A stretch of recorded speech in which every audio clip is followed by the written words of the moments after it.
spun întâi Bună! ție bună seara și apoi și celor care ne privesc, în speranța că deja Facebook își face magia și ne publică live pe pagina de Facebook a asociației. Bine ai venit ca invitat, speaker, membru al asociației, ultimul, dar nu cel din urmă, vorbitor din cadrul conferinței ARC Pro 2021 Challenges of Te-am Coaching. regăsit, Luiza, și mulțumesc mult de invitație și felicitări pentru tot ce faceți și pentru conferința pe care ați pregătit-o cu atâta dedicație și cu atâta efort. Super. Mulțumesc încă o dată. Mulțumim mult de tot și mulțumim și ție și tuturor celor care ne sunt alături și pentru care face sens acest parteneriat și această colegialitate, acest împreună în care suntem. Îi așteptăm alături de noi pe toți coachii din România care sunt sau nu acreditați de vreo formă oarecare de școlarizare sau de acreditare. Ce ne dorim din această conferință și umbrela de subiect sub care stau temele și studiile de caz pe care le aduc invitații noștri din aceste seri, din aceste intervenții, vrem să observăm empiric împreună și cu voi cei care ne priviți și cu ei cei care ne aduc aceste studii de caz, ce a făcut coachingul din martie 2020 încoace. E un lucru pe care noi îl știm. Coachingul este un antrenament. La antrenament te duci ca să-ți menții, să ajungi la o formă bună și să o menții. Te duci să faci optimizare și performanță. Din păcate, poate nu suficient de clar, uneori la coaching se mai vine pe post de aoleu. Sunt blocat sau vreau să schimb ceva sau nu se mai poate.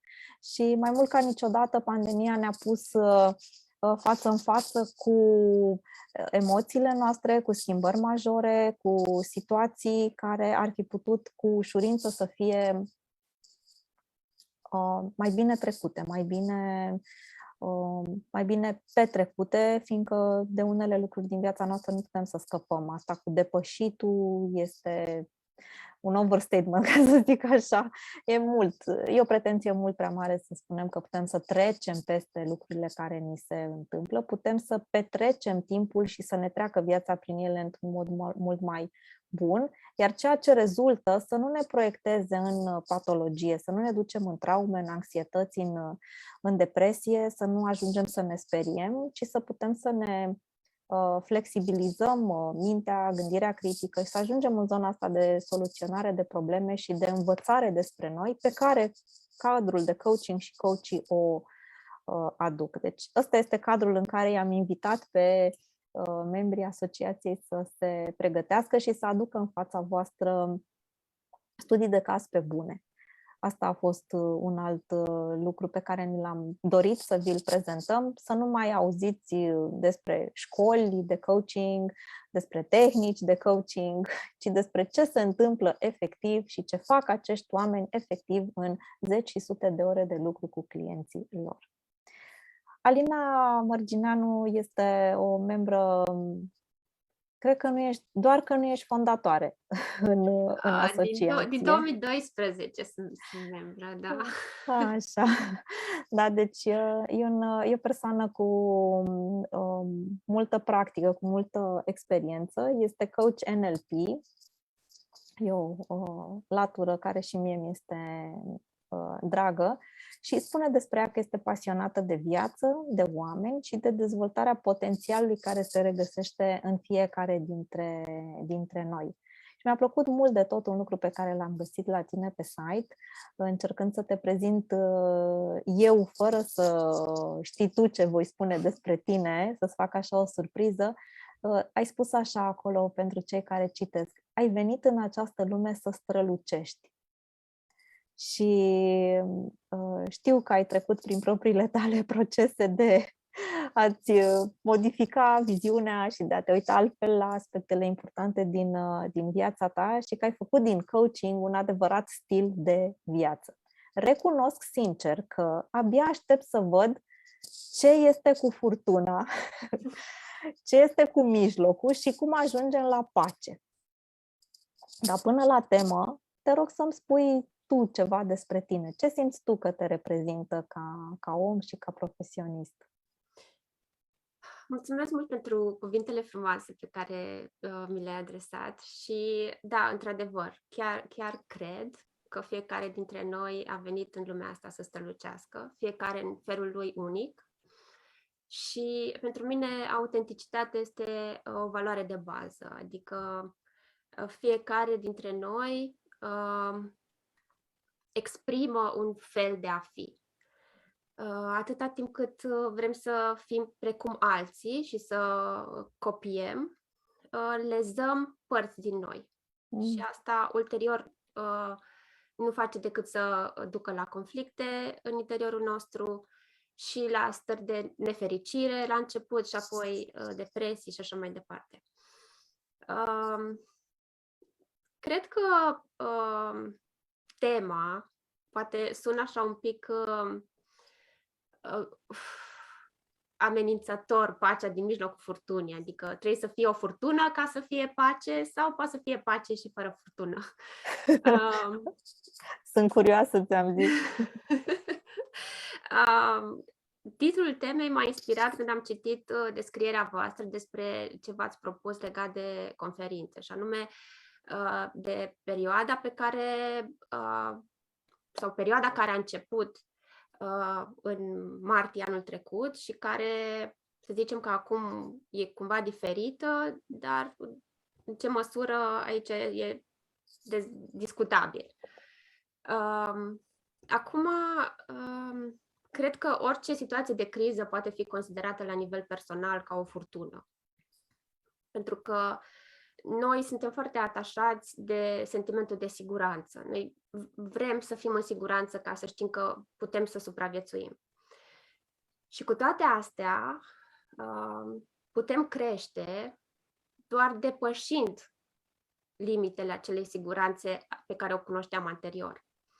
Și asta de fiecare dată e percepută ca o criză, mai mică sau mai mare, în funcție de capacitatea noastră a fiecăruia și de reziliența fiecăruia și de resursele pe care le are să gestioneze aceste zone de graniță. Pentru că, așa cum am definit eu, furtuna pentru tema de astăzi e cumva acea zonă de graniță. Acel haos aparent în care știm că nu mai e cum a fost, încă nu știm cum va fi până la următoarea situație de stabilitate și cu toate astea e nevoie să traversăm acea zonă. Corect. Mă duceam cu gândul la toate filmele despre furtuni și uragane pe mare, în care o bărcuță mai mică sau mai mare, nu știu, vaporașe mai așa, încearcă să ajungă, se străduie cumva să ajungă fix în mijlocul ăla pe care l-ai tu în titlu, în ochiul ăla de uragan, în care totul este absolută liniște, în care nici nu vezi, uiți de unde din ce nenorocire ai plecat și încă nu știi în ce intri, dar cumva ești conștient că trebuie să ajungi acolo ca să poți să parcurgi toată călătoria până la destinația finală. Asta am avut în minte așa când povesteai.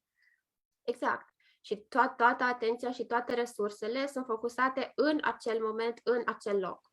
Pentru că dacă ar fi disipate, dacă ele ar începe să se împrăștie, atunci haosul ar pătrunde inclusiv în acel loc, în mintea oamenilor. Adică sunt multe povești, unele ficțiune, dar foarte multe reale, în care oamenii au murit de frică, nu neapărat că a fost un pericol care le-a pus la modul concret viața în pericol.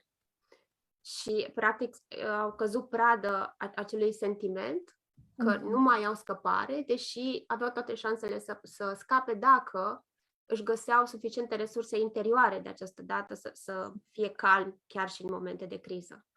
Și cred că situația pe care o avem de ceva timp este un test în sensul ăsta.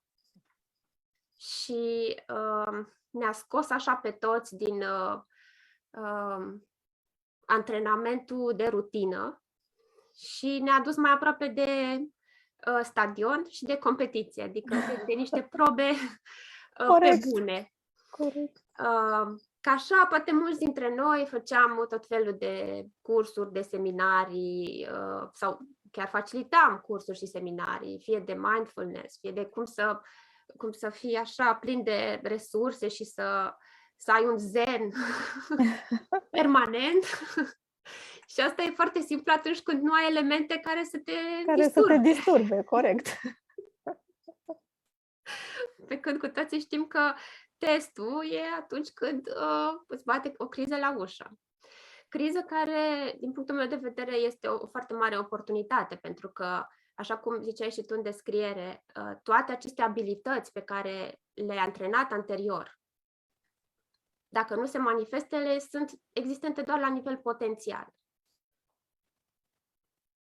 Iar faptul că noi suntem aici, în această viață, înseamnă că potențialul ăla e nevoie să se exprime aici, în această viață. În relațiile pe care le avem, în acțiunile pe care le întreprindem, în lucrurile pe care le facem, în ceea ce creăm sau distrugem.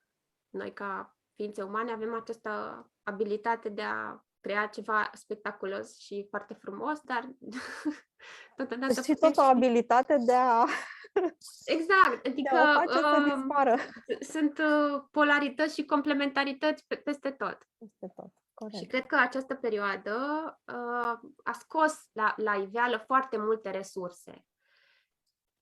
Punând în față foarte multe obstacole, automat a forțat apariția foarte multor resurse în foarte mulți oameni. Mhm. Și pentru foarte mulți a reprezentat conștientizarea faptului că au nevoie de acest antrenament de care ziceai tu mai devreme și că, așa cum zicea cineva, life is out to get you. Deci, la un moment dat, în viață, tot o să ți se întâmple ceva la care nu te aștepți și care o să te ia pe sus și atunci o să vedem cu toții, hai, ce ai învățat până la momentul respectiv. Cum o să fie?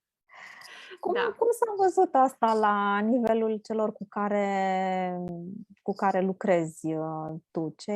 Nu știu, cum au fost proiectele tale de coaching sau programele tale? Eu știu că tu ai niște programe pe care le rulezi, poate nu scrie neapărat coaching pe ele, da?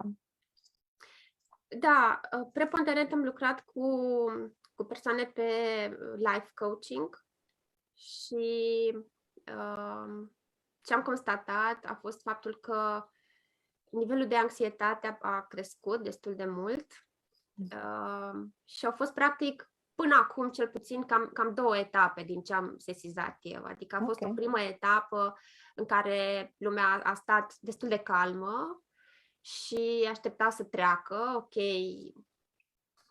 o să treacă și perioada asta, o să revenim la ce a fost, toate bune și frumoase și atunci nu s-a prea simțit așa un stres foarte mare, pentru că exista povestea asta că o să treacă. O să treacă, ok.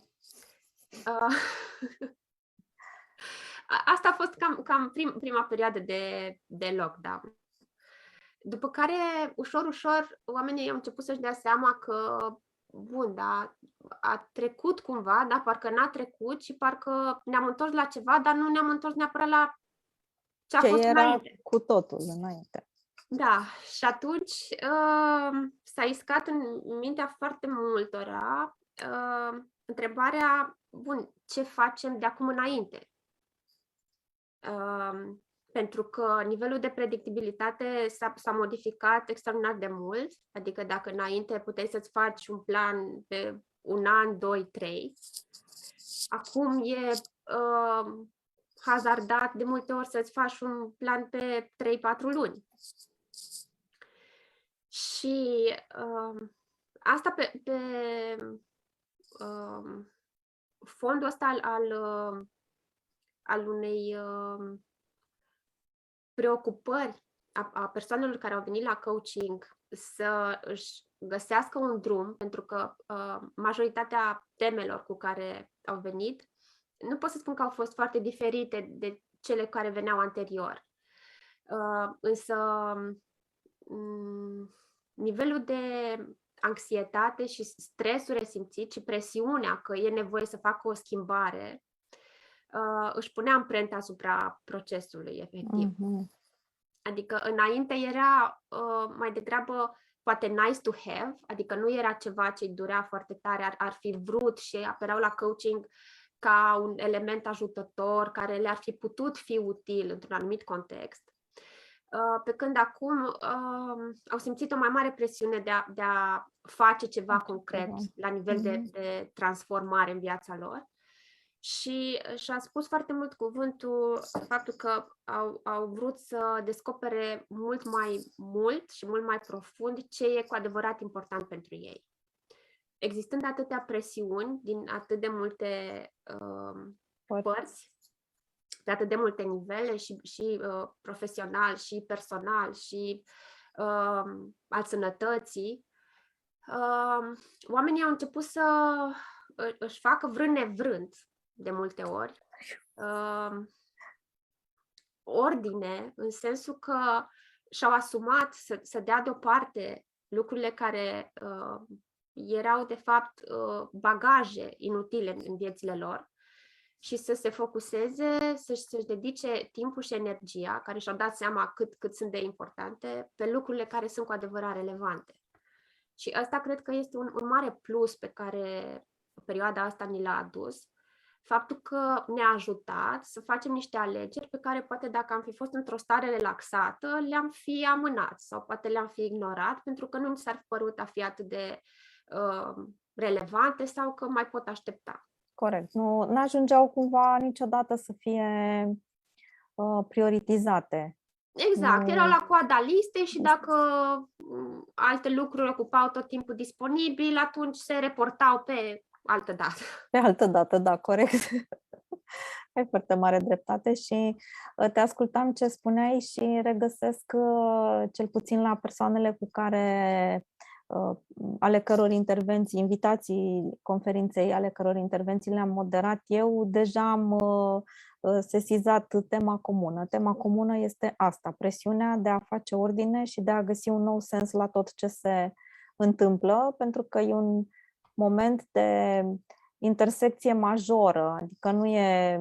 Sigur că e greu și să îți schimbi locul de muncă, e greu și să schimbi orașul, e greu și să te desparți, e greu și să apară un copil, e greu și să apară al doilea copil, e greu și să crești în poziție în carieră, adică ne întâlnim cu schimbări majore în viața noastră, dar mai rar din zona de siguranță, ce spuneai și tu, care îți pune această oglindă a cine ești tu versus nu partenerul de viață, colegul de echipă sau, nu știu, organizație, ci cine ești tu în fața furtunii pe care o reprezintă viața din jurul nostru.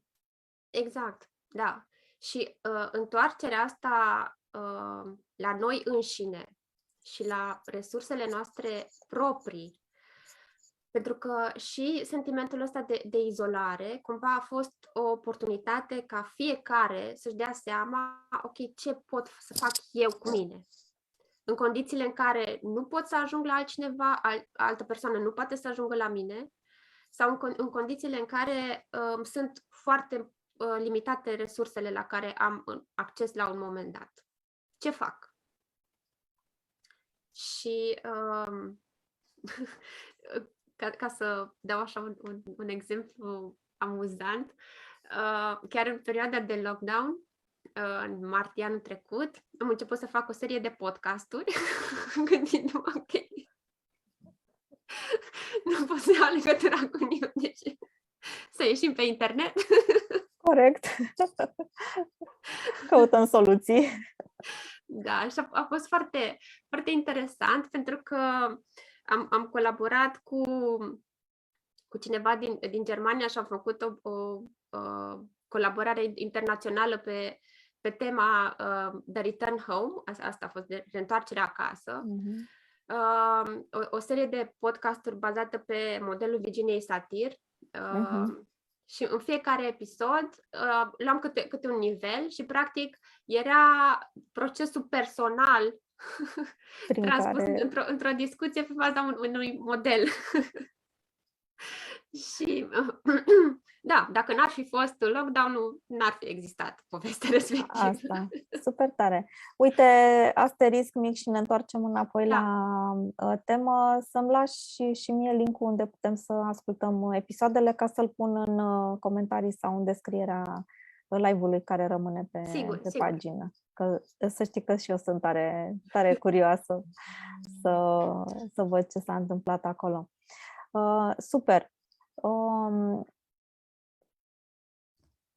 Ai spus cumva că oamenii n-au avut neapărat obiective sau, nu știu, provocări diferite, ci cumva s-a schimbat cadrul lor Da. Deci, de referință. asta a fost, să zic așa, diferența majoră. Adică temele de viață erau în principal aceleași. Adică n-am avut persoane care să vină în coaching aduși strict de motivul crizei care s-a produs, ci ceea ce resimțeau cumva amplificat din cauza, să zic așa, conjuncturii în care ne găsim cu toții. Și ce am considerat foarte, foarte relevant, iarăși, lucrând cu diferite persoane, am observat așa ca un fir roșu, faptul că simțeam nevoia unei mai mari asumări. Okay. Adică a fost mai puțin nevoie să petrecem timp în sesiuni cu explorarea zonei de victimă și de lipsă de opțiuni, ci am ajuns să lucrăm mai mult cu ce poți să faci și cum. Pentru că erau cumva pregătiți, adică avuseseră un parcurs în zona de, eu știu, dezvoltare personală sau făcuseră lucru cu propriile persoane până în momentul în care au venit în coaching. Și, practic, momentul ăsta de criză le-a dat un impuls să nu mai amâne lucrurile și să facă ceva, iar în coaching au venit pentru că nu știau foarte clar ce și cum să facă. Se organizeze. Da. Mă bucură mult ce spui și ce aud, pentru că e foarte mult exacerbat și e ok să tragi semnale de alarmă la lucrurile negative care se întâmplă, numai că mie mi se pare că ele sunt într-un procent mult mai mic decât viețile bune, normale și frumoase pe care oamenii și le fac și care nu sunt atât de vocalizate, de vizualizate, de prezentate, de etalate, pentru că te aud și pe tine acum și știu și eu din proprii mei clienți că a fost o șansă să își pună pe picioare mult mai bine relația de cuplu versus cazurile de, nu știu, violență domestică sau tot ce am auzit probabil amândouă că s-a întâmplat.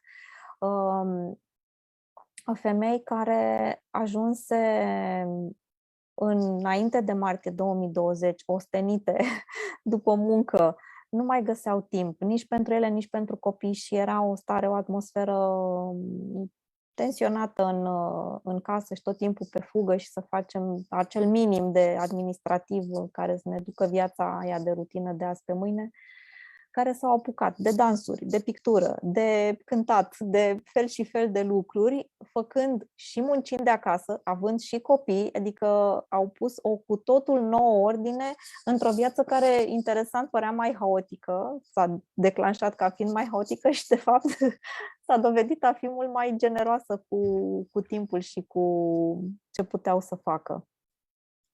Mi se pare super modul în care această presiune și această perspectivă că lucrurile ar putea să fie și mai grave de atâta le provoacă în viețile noastre uneori. Da, și aici intervine într-adevăr antrenamentul pe care îl are fiecare în momentul în care apare o astfel de situație. Pentru că, într-adevăr, răspunsul poate fi diferit. poate să fie o criză care duce la o traumă ireversibilă, adică poate să fie un crash, persoana să se prăbușească pur și simplu, să fie copleșită de nivelul de schimbări pe care e nevoită să-l facă.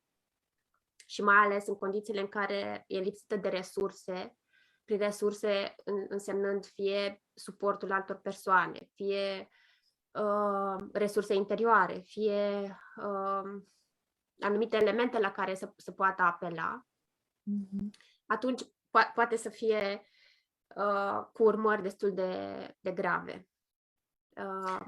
Pe de altă parte, antrenamentul își spune cuvântul prin faptul că putem să avem suficientă flexibilitate încât să nu fim copleșiți de ce vine spre noi. Să nu ne spargem, să nu ne frângem, să ne... Exact. Și îmi vine în minte exemplul unei sălci care, deși este foarte ancorată în pământ, cu toate astea are suficientă flexibilitate încât atunci când vine un vânt mai puternic sau chiar o furtună să nu se rupă, adică să se ducă cu ce vine, neopunându-se pe moment și totuși având suficientă stabilitate să revină în axul central de fiecare dată. Și cred că asta este nevoie să antrenăm din ce în ce mai mult, pentru că ne dăm seama cu fiecare zi care trece că ne este din ce în ce mai greu să putem să previzionăm cum vor fi lucrurile pe perioade mai lungi de timp. Și atunci, pe de o parte, ne ajută faptul că ne aducem atenția mai mult în prezent și mai mult pe termen scurt. Corect. Și acționăm pas cu pas.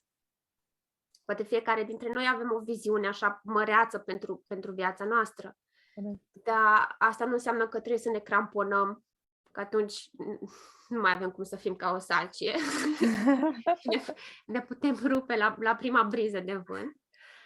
Da? Ok, poate asta sună foarte, foarte abstract pentru foarte multă lume.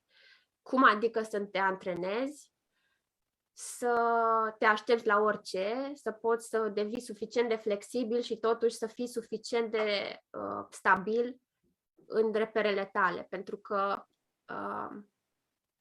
aceste două lucruri, ca să avem o coerență internă, e nevoie să se întâmple simultan, adică să fim și suficient de flexibili și totodată să avem și niște repere suficient de clare, pentru că una sau alta înseamnă un dezechilibru și atunci, în momente de criză, vom pica. Pentru că prea multă flexibilitate înseamnă că te duci ca o frunză în vânt, n-ai nicio direcție clară. E starea aia de sacrificiu cumva, fac tot ce vor alții și pe mine nu mă pun niciodată pe primul loc. Exact, da. Sau nu dau atenție suficient de mult încât să știu care sunt reperele mele. Corect. Și atunci, pe de-o parte, mi este confortabil că fac ce îmi zic alții și mă supun tuturor indicațiilor, regulilor și nu ies din rând. Riscul, în schimb, este să simt o permanentă frustrare. Corect. Și atunci, așa se întâmplă. și atunci e nevoie să avem în permanență orientată atenția în aceste două direcții. Adică, pe de o parte, ce este cel mai important pentru mine în viață la modul absolut, care sunt reperele mele de viață, care mă definesc pe mine ca om, ca ființă, de la care nu mă abat indiferent ce se întâmplă. Și pe de altă parte, suficientă deschidere și curiozitate să știu că la orice moment acele repere îmi pot fi trigăruite, pot fi puse la încercare. Te-am auzit spunând din nou cuvântul furtună și m-am mai reîntors cumva la tema cu care ai venit. Cum s-au legat toate? Cum vine pacea și de ce pacea din mijlocul furtunii? Pe de o parte, pacea aș spune că rămâne. Hmm. Dacă ne întoarcem la ideea de antrenament, orice practică spirituală, eu nu pot să despart dezvoltarea personală și implicit nici coaching-ul de partea de abordarea spirituală. Mi se pare că sunt în simbioză perfectă. Nici nu N-am cum sunt, să le despart. nici nu sunt despărțite, trebuie doar noi coachii, să explicăm sau, nu știu, să facem în așa fel încât să desprindem aspectul magic, religios sau orice altceva și să înțelegem că este despre cuvântul spiritualitate care vine de la spirit, adică cealaltă expresie a sufletului nostru, nu este despre nimic altceva. Exact. Și în toate abordările spirituale, pacea interioară este omniprezentă. Adică dobândirea păcii interioare este ceea ce fiecare își propune prin diferite practici. Și aici recomand fiecăruia, că este client de coaching, că este simplă persoană cu care mă întâlnesc, că sunt prieteni de-ai mei sau oricine vine către mine și îmi zice, ok, bun, ce aș putea să fac? Recomandarea este să își identifice o practică, indiferent de care, poate să fie meditație, poate să fie rugăciune, poate să fie plimbat în parc, poate să fie o drumeție, poate să fie cititul unei cărți. Indiferent ce consideră că îi aduce o stare de bine, o stare în care se simte foarte conectat cu propria lui ființă, o stare care e generatoare de energie, deci care nu-l obosește, ceva ce ar putea să facă nelimitat și nu ar simți că obosește. Și să practice, adică să antreneze starea asta câte puțin în fiecare zi. Și să nu devină o nevoie, ci să devină un ritual de conectare cu propria persoană. Să nu fie cumva doar un task pe care l-ai de bifat nu. Deci dacă devine un task, atunci poate ar fi cazul să se gândească la o altă activitate. Nu e ceva impus, e ceva ales. Da? Deci alegem să facem ceva pentru a ne cultiva în noi acea reziliență, acea pace, acea liniște, acea energie care se acumulează. Deci cu cât noi ne dăm acest timp și această atenție mai mult în fiecare zi, cu atât vom observa în momente, să zicem, de așa numită criză sau în momente care ne activează anumite butoane, vom reacționa diferit. Pentru că această acumulare de energie ne va permite nouă să avem un fel de buffer între ceea ce vine către noi și felul în care vom răspunde la ce vine către noi. Spune-mi, din toată baza ta de date de clienți, dacă ar fi să extragi 3 astfel de practici pe care le vezi că oamenii le adoptă cel mai simplu, mai ușor, nu știu, le integrează mai cu ușurință, care ar fi top 3? Top 3 cred că ar fi meditația. Asta e pe primul loc? Depinde de... E acolo, adică cei mai mulți aleg una din astea. Da, depinde și de zona geografică. La noi poate nu e pe primul loc, în străinătate, în schimb, da. Okay. La noi poate rugăciunea e pe primul loc. Și meditația ar fi pe al doilea. Dar în alte părți rugăciunea e mai... Probabil că noi două, de fapt, le asimilăm. Adică pentru mine meditația și rugăciunea nu au o mare diferență ca ritual în sine. Da, acum rezultat de fiecare final. Cum se raportează la acțiune în sine și ce are sens pentru el ca persoană. Și mai este conectarea cu natura. Ok. Asta chiar a fost iarăși un mare cadru deschis, pentru că dacă până acum erai mai sedentar și Mhm. nu ieșai nu știu unde, după ce a venit lockdown-ul, cunosc zeci de oameni care au spus: Doamne, n-am ieșit atât afară și n-am dat ture de blog și nu mi-am dorit să închiriez un câine pe care să pot să-l plimb niciodată. Deci această nevoie de a fi afară, de a face mișcare, de a respira aer, de a vedea lucrurile. Păi Ok. știi cum se spune, apreciem mai mult un lucru până după ce nu-l mai avem. Corect, mare Și adevăr. ni s-a luat așa un pic să vedem cum e fără, cât de mult apreciați, cât de important e pentru voi, e sau nu e important? Super, deci rugăciunea, meditația, conectarea cu natura Conectarea cu și natura, deci ar asta. mai fi ceva? Lectura pentru unele persoane, practicarea unui sport, nu știu, Aikido e ceva ce îmi vine acum în minte, de exemplu, Ok. care este un fel de artă marțială care e tot așa orientată pe dobândirea păcii, adică e o artă a păcii, de fapt. Te învață cum să lupți ca să nu te lupți.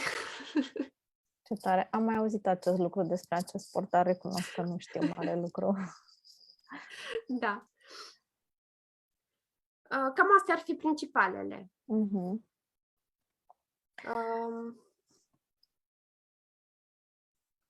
Deci, ca element de bază este această conectare, da, cu propria ființă, deci cu propriile noastre repere, pentru că ele sunt propriile rădăcini. Ca să nu fim luați de vânt, avem nevoie de niște rădăcini foarte bine ancorate. Flexibilitatea ar fi cealaltă componentă pe care e nevoie să o antrenăm. Și asta o antrenăm, după părerea mea, cel mai bine în relații. Că sunt relații de coaching, că sunt relații de viață, de orice fel. Flexibilitatea la modul real se antrenează în interacțiune cu ceilalți. Pentru că tu cu tine, dacă stai în camera de meditație sau de lectură sau de contemplație sau în conectarea cu natura, e doar perspectiva ta și atât. Ești bine. Ești bine. Da, zici, mamă, ce puternic sunt, pot să mă concentrez. Chiar spunea cineva, ok, ți-ai dobândit acel zen, acea pace interioară și totul se spulberă când intră cineva în cameră. Atunci este primul test. Vezi cum reacționezi când intră cineva în cameră și eventual îți spune și ceva neplăcut. Mi-aduc aminte, după primul weekend la școala de coaching, a zis unul dintre colegii mei: mamă, și ce mișto, și o să mă duc să vorbesc cu mama și cu nu știu ce, era vorba de relațiile cu părinții. Și trainerul a zis: vrei să vezi cât de bun ești coach și cât te-ai înțeles? Ia, du-te chiar și propune-ți să petreci un weekend cu părinții tăi. Și mai vorbim după aceea. Și s-a dus? Nu, a înțeles despre ce era vorba și a zis: lasă, întâi să termin școala și mă mai gândesc. Nu m-am antrenat suficient. Am înțeles ce vrei să zici. Da. Ok. Un alt element care ne susține în a găsi această pace, indiferent că suntem în afara furtunii, în mijlocul ei sau la periferie, ar mai fi resursele. Pentru că tu ție nu îți poți fi suficient în orice împrejurări. Știu că sunt afirmații de gândire pozitivă care spun sunt suficient, sunt mai mult decât suficient. Da, este adevărat în anumite contexte și de multe ori contextele astea sunt destul de limitate. În momente critice, noi cu ce știm la momentul respectiv e posibil să nu putem fi suficienți. astfel încât să facem față provocărilor. Și atunci avem nevoie de resurse. Resursele astea pot fi de orice fel. Pot fi persoane, pot fi abilități ale noastre personale, pot fi elemente din mediu, Pe care... da, nu știu, elemente ale naturii, pot fi metafore, pot fi simboluri, pot fi orice ne trece prin cap.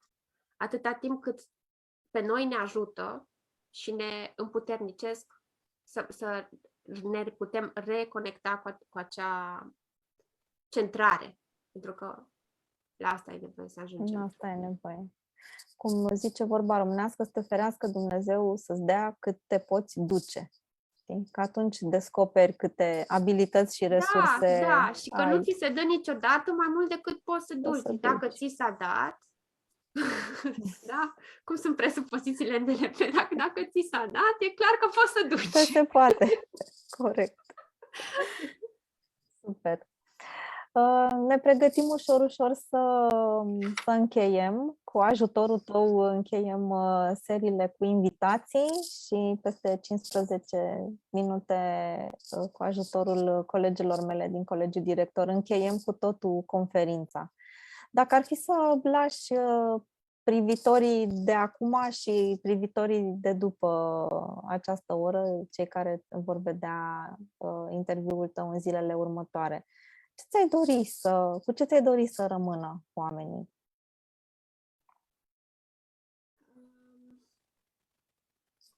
Mi-aș dori să rămână cu această idee de autenticitate și de faptul că atâta timp cât ei se exprimă pe ei în lume, nimic nu-i poate opri și că pe parcurs o să-și dea seama că este chiar o datorie, nu este o aroganță să facă lucrul ăsta.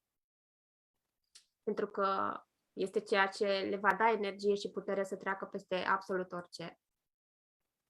Îmi place cum ai pus, știi, am simțit-o așa, am simțit-o. Chiar e o datorie a ta față de tine să faci lucrurile astea și chiar îți mulțumesc mult de tot că ai spus-o așa,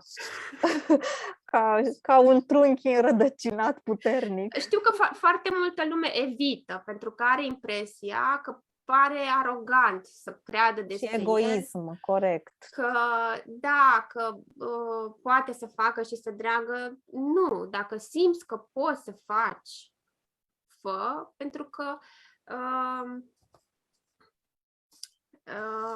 era la un moment dat o dansatoare celebră care spunea că dacă simți că e ceva ce simte nevoia să se exprime prin tine, să fii un canal deschis pentru lucrul ăla, pentru că numai tu, ca persoană, ești singura care poate să exprime acel lucru în acel fel. Nimeni altcineva pe pământul ăsta nu poate să facă exact așa cum ai face tu.